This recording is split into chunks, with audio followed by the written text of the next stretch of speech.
ኢትዮጵያ የኤርትራ ሰራዊትን ከተቆጣጠራቸው የኢትዮጵያ ሉዓላዊ ግዛቶች እንዲወጣ አስጠነቀቀች። የኢፌዴሪ የውጭ ጉዳይ ሚኒስቴር ጌዲዮን ጢሞቴዎስ ለኤርትራ የውጭ ጉዳይ ሚኒስቴር ኦስማን ሰላህ የላኩት ደብዳቤ ምን ይላል?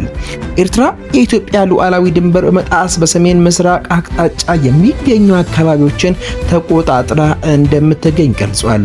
የኢትዮጵያ መንግስት በተደጋጋሚ የኤርትራ ጦር ከግዛቱ ለቆ እንዲወጣ መጠየቁን አስታውሶ ይህ ጥያቄው ተቀባይነት የሚያገኝ ከሆነ የባህር አገልግሎት ጉዳዮችንና በአሰብ ወደብ በኩል የባህር መዳረሻን ጉዳይ ጨምሮ ሁሉንም የጋራ ጥቅሞች ጉዳዮች ለመፍታት በቅን ልቦና በድርድር ለመሳተፍ ፈቃደኛ መሆኑንም አመልክቷል።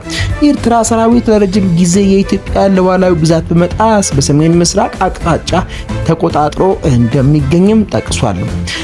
በአዋሳኝ አካባቢዎች የኤርትራ መንግስት በስም ላልተጠቀሱ የተለያዩ ታጣቂ ቡድኖች ቀጥታ የቁሳቁስ ድጋፍና እርዳታ እንደሚያቀርብም በመጥቀስ ወንጅሏል።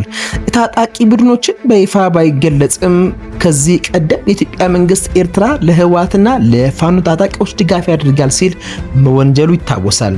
ኢትዮጵያ በደብዳቤ ላይ የኤርትራ መንግስት በሉዓላዊነቱና በድንበር ላይ ከሚፈጸመው ጥሰት በተደጋጋሚ እንዲታቀብ ቢጠየቅም ጥረቱ ሰሚ አለማግኘቱን ገልጿል።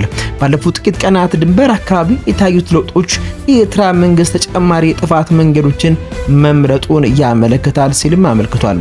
ከታጣቂዎች ጋር የኤርትራ መንግስት ወታደራዊ እንቅስቃሴ እያደረገ ይገኛልን ብሏል።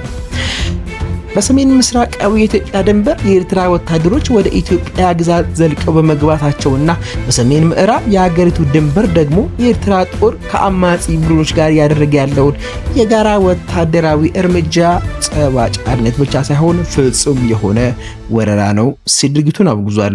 ይህ ተቀባይነት የሌለው ሁኔታ ለማስቆም ኤርትራ መንግስት ወታደሮቹን ከኢትዮጵያ ግዛት በአስቸኳይ እንዲያስወጣና ከአማጺ ቡድኖች ጋር ያለውን ትብብር እንዲያቆም በይፋ ጠይቋል።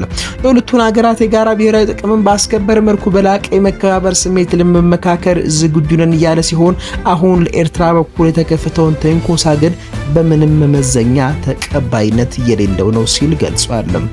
ኤርትራ ሰራዊቱን በአስቸኳይ እንድታስወጣና ለሰላማዊ ድርድር ዝግጁ እንድትሆንም በይፋ ጠይቋል።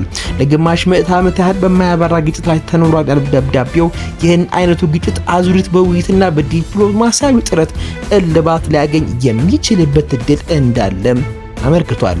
በኤርትራ በኩል በጎ ምላሽ ከተገኘ የኢትዮጵያ መንግስት ልዩነቶችን በሰላማዊ ድርድር ለመፍታት ዝግጁ መሆኑንም አብራርቷል። የኢትዮጵያ ሉዓላዊነትና የግዛት አንድነት እንዲከበር ላቀረበው ህጋዊ ጥያቄ አዎንታዊ ምላሽ ከተገኘ የኢትዮጵያ መንግስት የባህር ላይ ጉዳዮችና በአሰብ ወደብ በኩል ወደ ባህር በር ጉዳዮች ጨምሮ አጠቃላይ የጋራ ጉዳዮች ላይ ሁሉን አቀፍ እልባት እንዲያገኝ በቅን ልቦና ድርድር ለማድረግ ፈቃደኛ እንደሆነም አሳውቋል። የጋራ መከባበርና መተሳሰብ ግንኙነትን ለመፈተሽ ቆርጠን ተነስተናል ያለው ደብዳቤው ቀና ምላሽ እንደሚያገኝ ተስፋውንም ገልጿል። ቀናውን ያስባሉ? እንግዲያውስ ቀና ቲዩብን ሰብስክራይብ በማድረግ ቤተሰብ ይሁኑ።